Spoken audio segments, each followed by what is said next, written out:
আসসালামু আলাইকুম সবাইকে, শুভেচ্ছা। আমি নর্মালি এরকম ভিডিও করি না, তারপরেও বেশ কিছু কারণে আমি ভিডিওটি করছি। আপনারা যদি মনোযোগ সহকারে আমার কথাগুলো শোনেন, হয়তো আমাদের সবার উপকারও হতে পারে।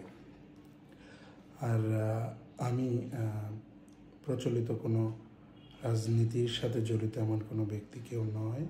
আমি একজন সাধারণ সচেতন নাগরিক এবং ব্যক্তিগতভাবে পেশায় একজন চার্টার্ড অ্যাকাউন্ট্যান্ট। এবং জানি না ভিডিওটা কেমন হবে, হয়তো গুছিয়ে কথা বলতে পারি না ঠিক মতো, তারপরেও চেষ্টা করছি। এই মুহূর্তে আসলে আমরা সোশ্যাল মিডিয়াটা যদি খুলি, আমরা দেখতে পাচ্ছি যে এত সহিংসতা, এত অরাজকতা, এত বিভৎস সব ছবি ভেসে আসছে। এগুলো আসলে এখন যদি আমরা রেগুলার প্রচার করতে থাকি, যেটা হবে আমাদের সবার মধ্যে একটা নেগেটিভিটি কাজ করবে এবং সবার মধ্যে নিরাশার উদ্বেগ হবে। এগুলো আমরা এখন বাদ দেই। আমরা একটা কাজ করতে পারি, সোশ্যাল মিডিয়াতে এখন শুধুই আশার কথা বলবো। নতুনদের যে প্রেরণায় তারা আজকে আমাদের এই সুন্দর মুহূর্ত এনে দিয়েছে, তারা যাতে আরও বেশি অনুপ্রেরণা পায়, সেই কথাগুলো বলবো।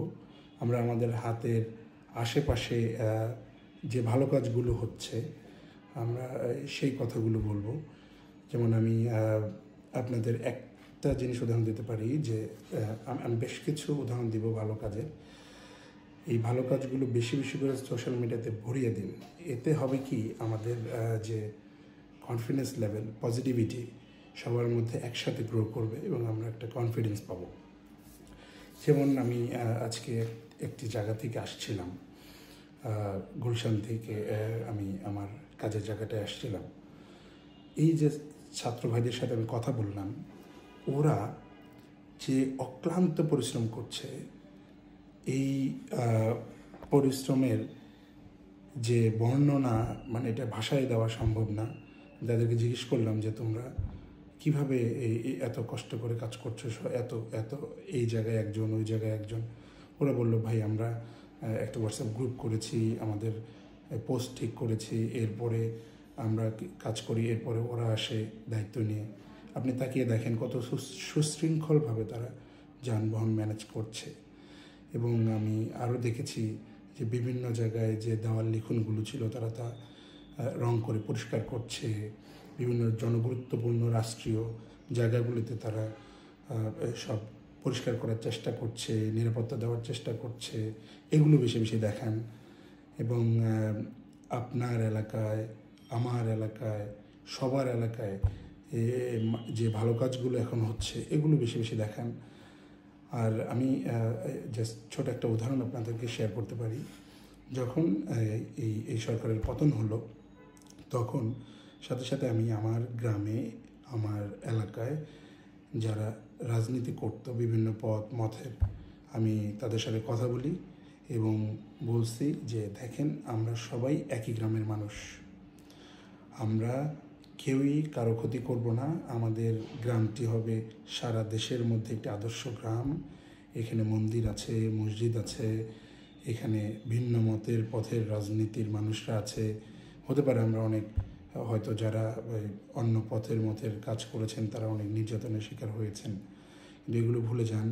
আমরা একটা নতুন বাংলাদেশের স্বপ্ন দেখি এবং আপনারা সবাই মিলে কালকে যেটি করবেন, গ্রামের সবাই মিলে আপনারা একবেলা খাবেন। এটার ব্যবস্থা আমি এবং আরও অন্যান্য যারা গ্রামের অন্যান্য ব্যক্তি আছেন তারা সবাই মিলে করব। এবং তাই হয়েছে, আলহামদুলিল্লাহ। আমাদের গ্রামে একটি বিন্দু পরিমাণ সহিংসতা, লুটতরাজ, কোনো রকম অহিংস ঘটনা ঘটেনি। আপনারাও আপনাদের এলাকায় একই কাজ করতে থাকেন। আমরা সহিংসতার বাংলাদেশ দেখতে চাই না। আমরা একটি সুন্দর, একটি যে স্বপ্নে এই শত শত ইয়াং জেনারেশনের মানুষরা, মুক্তিকামী মুক্তি সেনারা শহীদ হলেন, তাদের যে চাওয়া, সেই চাওয়া কোনোভাবে বিফল হতে দেওয়া যাবে না। এবং ভবিষ্যতে যারা রাজনীতিতে আসবেন, তারা আসলে কী পিক করবেন, তাদের জন্যে আমরা কিছু কাজ করতে পারি। যেমন ধরেন আমরা আমাদের ওয়ালে, ফেসবুকে আমরা সব পজিটিভ জিনিসগুলো দেখাতে শুরু করি। গ্রামে বা আপনার ইউনিয়নে বা আপনার থানায়, পাড়ায়, মহল্লায় কিছু মানুষ আছে যারা দেখবেন একদম নিভৃতে দেশের জন্য, সমাজের জন্য ভালো কাজ করে যাচ্ছে। তাদেরকে সামনে আনেন, তাদের কর্মকাণ্ডে তুলে ধরেন, এবং আপনি একটি ভালো কাজ আজকে করেছেন সেটি আপনি বলেন। এবং আমার মনে হয় আমি আপনাদেরকে আরেকটু হেল্প করতে পারি যে আগামীতে যারা রাজনীতিতে আসবে তাদেরকে আমরা কিছু মেসেজ দিতে পারি যে আমরা আসলে কি চাই। ইয়াং জেনারেশনরা আমরা এই সুন্দর পরিচ্ছন্ন একটি বৈষম্যহীন বাংলাদেশ পাওয়ার জন্যে আপনারা আইডিয়া শেয়ার করতে পারেন। যেমন আমি আপনাদের শেয়ার করতে পারি যে ধরেন এরকম আমাকে একজন স্টুডেন্ট, আমি আসলে আমার এখানে আমার প্রতিষ্ঠানে 300-র মতো মানুষ ইয়াং জেনারেশন কাজ করে। 300-র মধ্যে 90%ই হচ্ছে 25 থেকে 30 বছরের ছেলে মেয়ে। এবং ওদের কাছ থেকে একটি থট আসলো যে আচ্ছা, আমরা তো একটা কাজ করতে পারি এখন থেকে। এই যে যখন রাজনৈতিক মিছিল মিটিং হয়, ঢাকা শহর দেখবেন গাড়িতে, ট্রাকে হই হুল্লোড়, লাঠি সোটা নিয়ে সব এসে রাস্তা বন্ধ করে মিছিল মিটিং করতেছে। এগুলো আসলে বন্ধ করার সময় এসেছে। যেমন আমরা প্রত্যেকের মিছিল মিটিং করার রাজনৈতিক অধিকার, সাংবিধানিক অধিকার আছে, কিন্তু অন্যকে কষ্ট দিয়ে নয়। আপনারা একটি বদ্ধ জায়গায়, কমিউনিটি সেন্টারের মতো জায়গায় এই সমাবেশগুলো করবেন। যে কজন মানুষ হাঁটে, আপনারা যারা নীতি নির্ধারক তারা থাকবেন এবং বাইরের কেউ এতে কষ্ট পাবেন না। এই ধরনের একটা কাজ হতে পারে। এরপরে একজন আমাকে থট দিল যে আমাদের পুরো দেশটা বদলাতে আসলে বেশি মানুষকে শাসন করার দরকার হয় না। যেমন 8 থেকে 10,000 মানুষকে যদি আমরা ঠিকমতো তাদেরকে বাধ্য করি দেশের জন্য কাজ করবার, তাহলেই আমাদের এই দেশটি বদলিয়ে যেতে হয়তো আমার ধারণা 5 বছরও লাগবে না। এই 10,000 মানুষ কারা? এই 10,000 মানুষ আমাদের 337 এমপি, আমাদের আইন প্রয়োগকারী সংস্থার যারা বিভিন্ন থানা ফাঁড়ির ইনচার্জে আছেন, এসপি, ডিসি, ওসি, ইউএনও, এবং রাষ্ট্রযন্ত্রের যারা বিভিন্ন জনগণকে সার্ভিস দেওয়ার জন্য যে যন্ত্রগুলো আছে তাদের যারা হেড।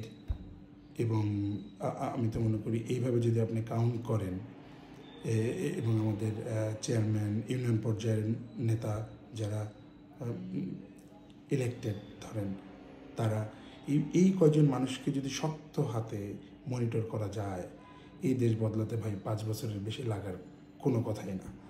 এবং আমি জানি যে আমি তো একজন ফাইন্যান্স এক্সপার্ট হিসেবে আমি এতটুকু বুঝতে পারি, যখন আপনার গুড গভর্নেন্স এনশিওর করা হয়, একটি কন্ট্রোল এস্টাবলিশ করা হয় এবং এই কন্ট্রোলটা নিরপেক্ষভাবে কাজ করে, তখন আসলে আপনি বাধ্য ভালো কাজ করবার। এখানে জবাবদিহিতা নিশ্চিত করা, এখানে এবং আপনি যেই হন আপনার কাজের জবাবদিহিতা জনগণকে করতে হবে সেই ব্যবস্থা করা।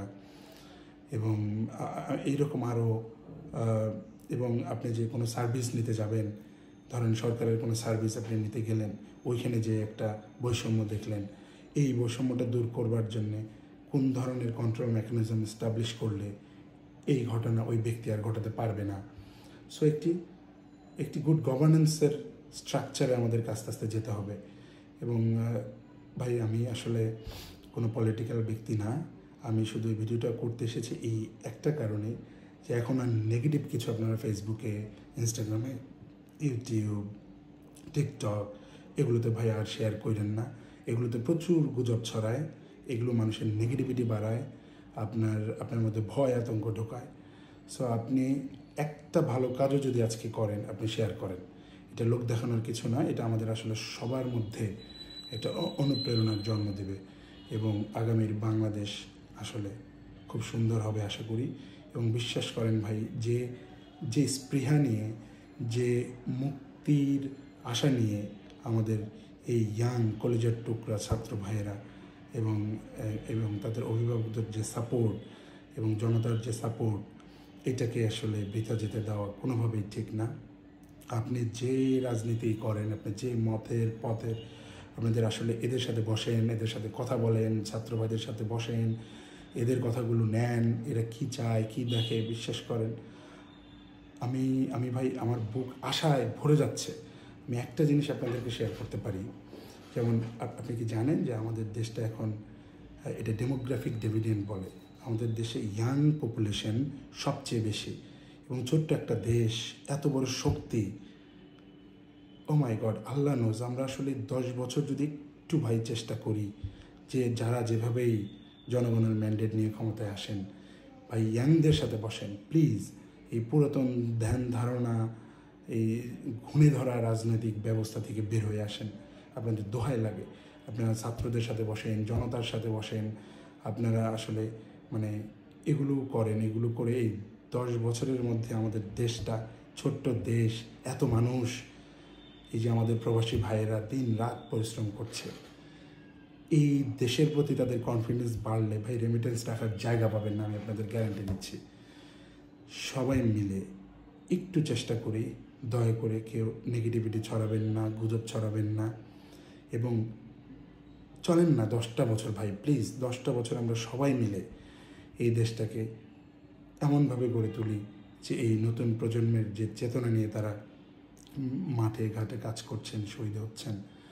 এবং ভাই আমার মানে এইটা এস্টাবলিশ করতে পারলে আপনি 10 বছর পরে দেখবেন যে ইউরোপ, আমেরিকা, আফ্রিকা, এশিয়া, আরব কান্ট্রি থেকে দেখতে আসবে যে একটা দেশপ্রেমিক জাতি কীভাবে ঘুরে দাঁড়াতে পারে। এবং আমার বিশ্বাস আমরা এটা পারবো।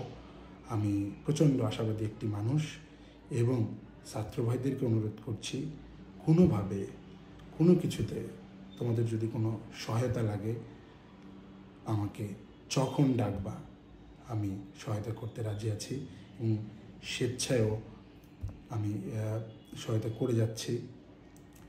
আর পরিশেষে আমি আপনাদের একটাই অনুরোধ, শুধু ভালো জিনিস শেয়ার করেন, শুধু ভালো জিনিস। ফেসবুকটা, ইনস্টাগ্রামটা পজিটিভিটিতে ভরিয়ে দেন। যাক, আর বেশি কথা না বলি, পরিশেষে মুক্তি সংগ্রামের সকল শহীদদের আত্মার মাগফিরাত কামনা করে আমি একটি কথাই বলতে চাই, আমার ছাত্র ভাইদের, এই ইয়াং জেনারেশনদের কর্মকাণ্ড দেখে আমি বারবার মুগ্ধ হচ্ছি। আল্লাহ আমাদের সহায় হন। Thank you.